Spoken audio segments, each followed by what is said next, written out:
there have been, oh my God, it has been a year. And in this episode specifically, I wanted to share an interesting journey. One of the big missions that's always been behind everything, and that I have, and we as a company have finally been able to fully claim this year, is really wanting to help women and minorities to build a self-sustainable business based on their passion that makes them excited, that can again sustain itself and is not 24/7 reliant on their owners, and gives women and minorities the possibility to create wealth, to make money and profit with their passion, and with that money and with that self-sustainable business gives them power.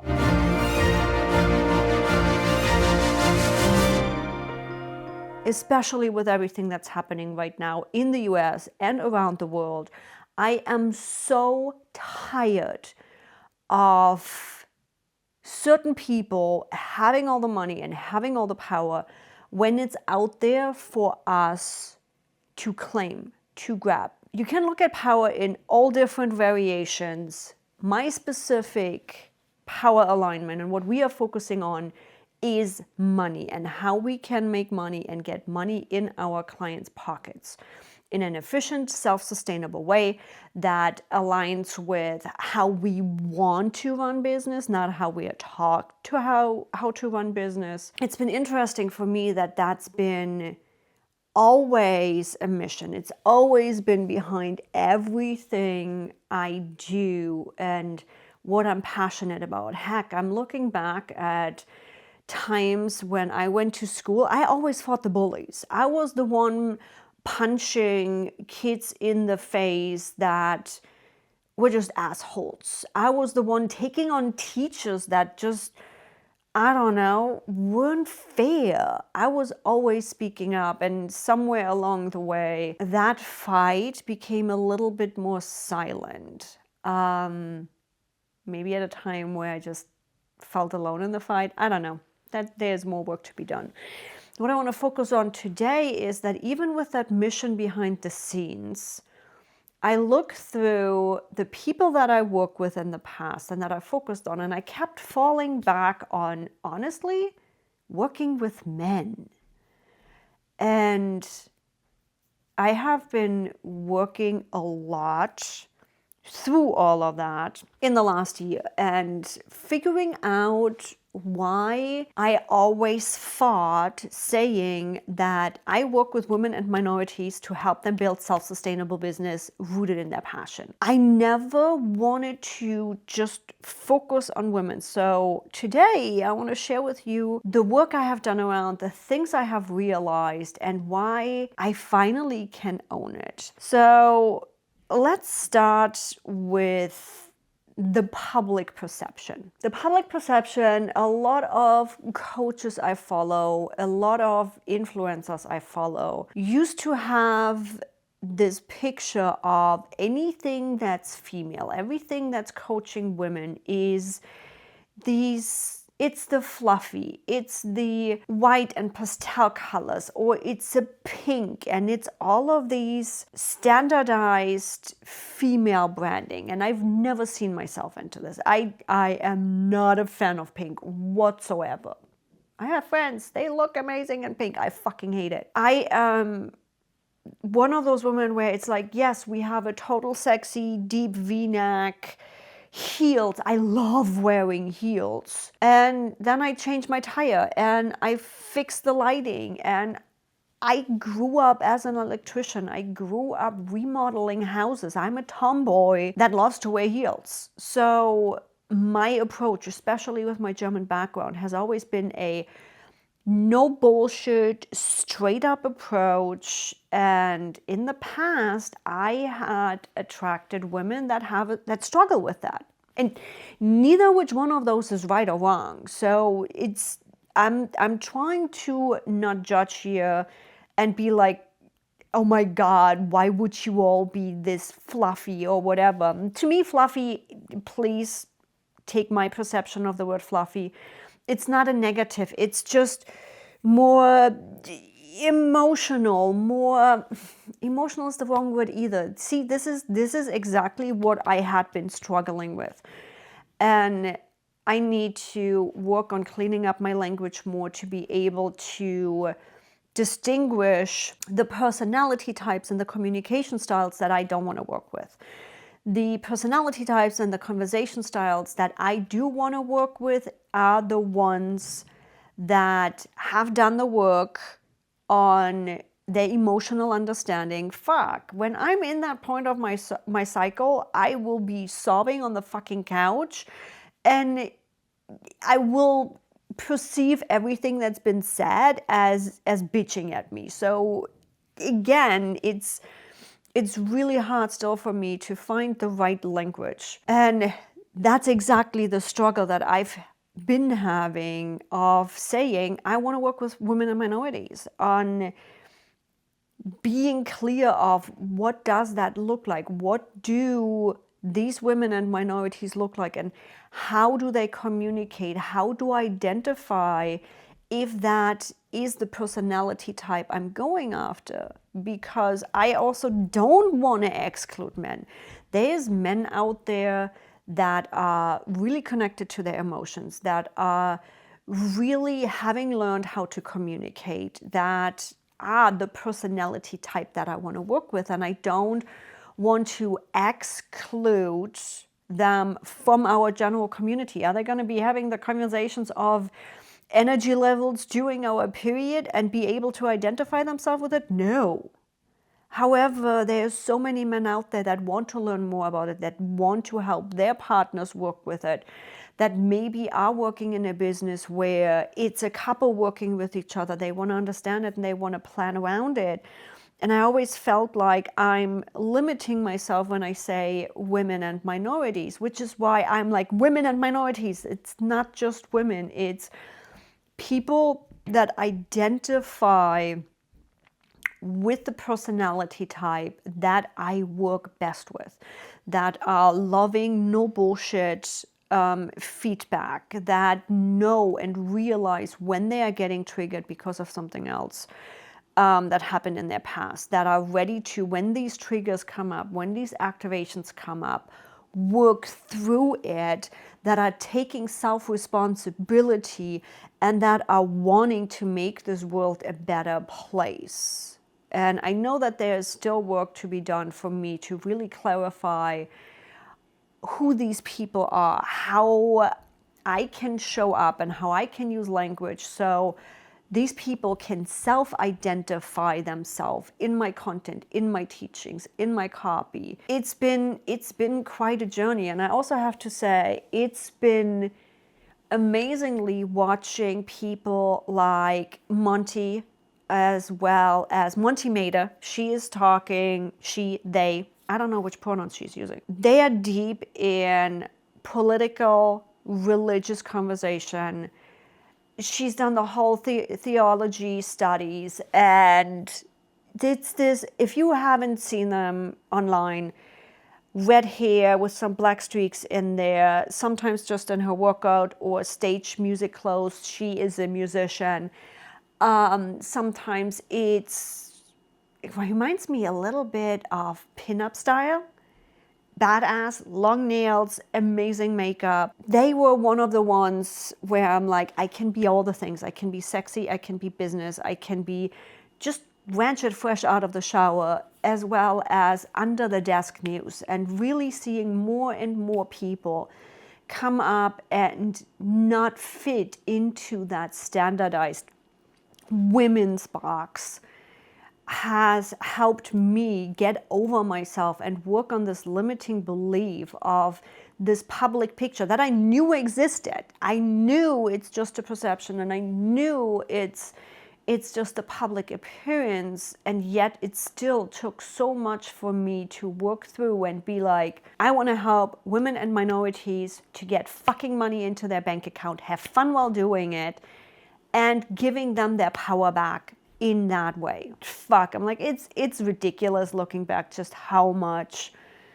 how much I was fighting that and how much I kept falling back, especially in my one-on-one work, especially in my ClickUp work, not just so much in my coaching work, but in the doing work of working with men.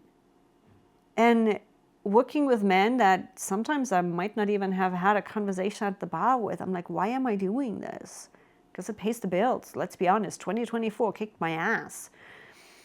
And it doesn't fuel my passion. It pays the bills, yes.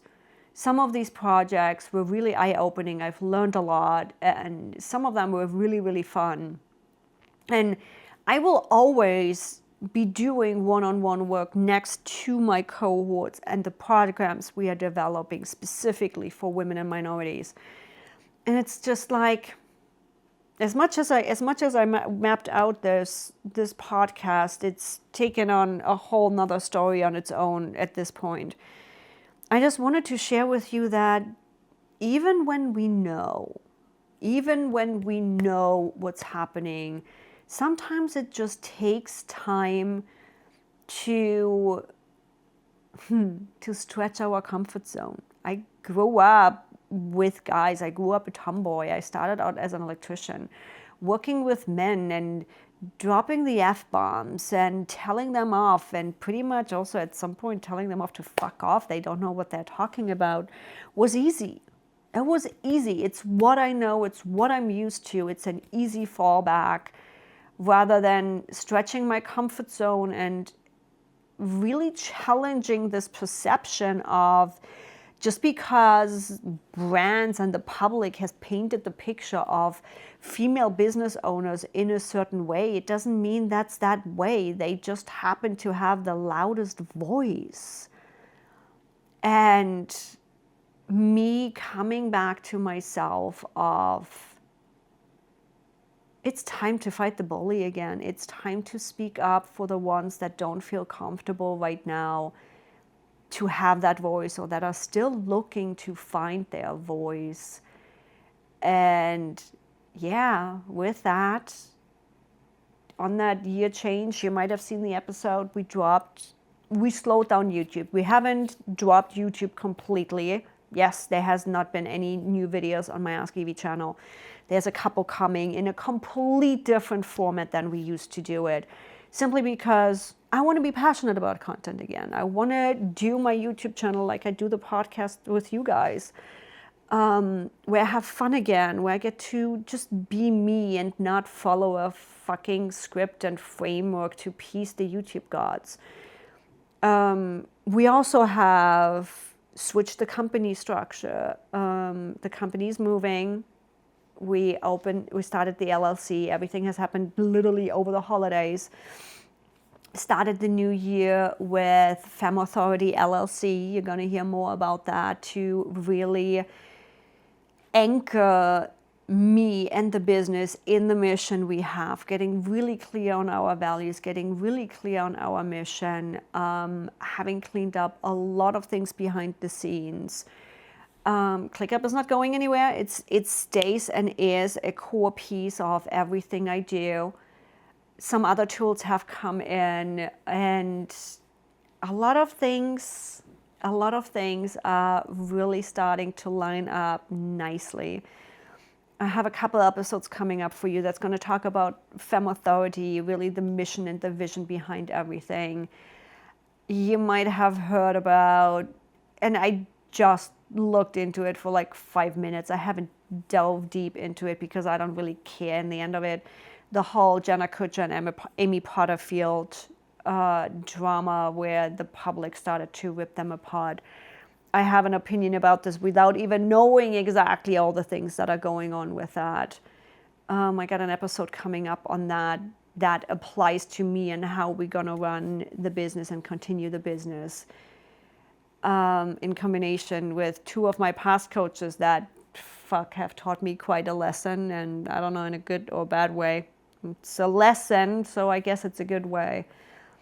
And really just leaning into that mission that always has been there, to be a voice for the people that might not have found their voice yet, or that are not feeling comfortable to use their voice yet, to support some of the weakest out there and help them help themselves. And for me, how I can do that is building Boss Your Business is going to be at the core of this.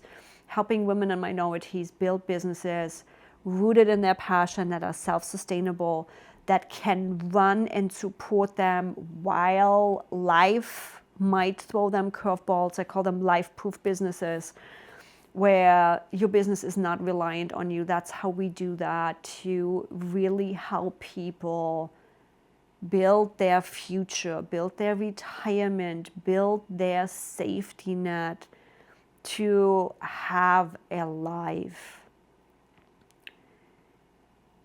And it feels right. It feels right. It's really interesting being in this and saying all this out loud when I have fought just the idea of it for the longest time. And I'm curious. I'm really curious. Am I the only one that's this insane? Because let's be honest, it's kind of insane, right? I know in the core for years now what my mission is, yet I fought it so hard. No matter how passionate I am about it, I fought it so hard to say, I'm working with women and minorities, and specifically saying that's what I'm doing, that's what I want to do, those are the people I want to work with. Please tell me I'm not the only one in this insanity of seeing exactly what the heck I'm doing, seeing that I'm lying to myself and that I'm fighting something I shouldn't be fighting, yet I still do it. Yeah, life and mindsets and beliefs are really weird sometimes, aren't they? So yeah, it wasn't quite as structured an episode as I thought initially it's going to be when I took down my notes on what do I want to make sure to cover. This is a work in progress. As I said, we got a couple more solo episodes coming up that dive deeper into this. I also recorded some really amazing episodes with women this week that you're going to get to see soon. And reach out. I think that's my lesson for this month. Just reach out. I was able to get such an amazing woman that I never thought I would be able to get on the podcast. And I literally had just replied to an email.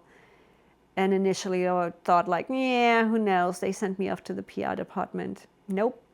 She came on. We recorded this week. And that woman, she is the manifestation of why it is so worth for me to get through the struggle, to let these limiting beliefs behind and focus on women and minorities. So welcoming. She is running a huge business and has come back from the brink of the death of the business. She could be like, I don't give a shit, you're a tiny little podcast, who cares? No, she was so loving from the get-go. I made a friend. I made a friend of her, with her, literally just by replying to a podcast. So take a leap. Just take a leap. Pop in the comments here, email me, message the person you always wanted to have on your podcast or whatever it is, and just take a leap. That's my invite for you today. That's my call to action. Take a leap. You never know what it's going to lead to, and you might just be surprised.